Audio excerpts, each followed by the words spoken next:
Hi, it's Hannah with WTI here with this 2023 Road Atlas by McNally. There is something to be said about having a nice road atlas, and while most of us use GPS on our phones to get from here to there, there is something so nice about having a nice road atlas that is readily available for nostalgia, and also there's just interesting information on a road atlas that you will never get from your GPS. My brother and sister-in-law love to go on road trips, and we thought this would make a perfect anniversary gift for it. So some of the things that I really love about this is the first few pages are all about national parks. So it kind of gives you some good ideas on road trips you can take and information about each of the national parks. It also has a really nice mileage chart.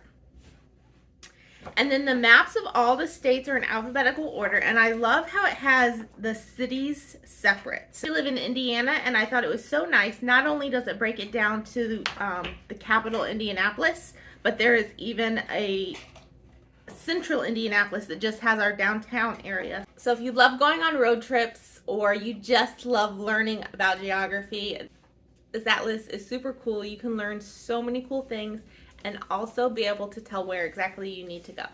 And that's my point of view.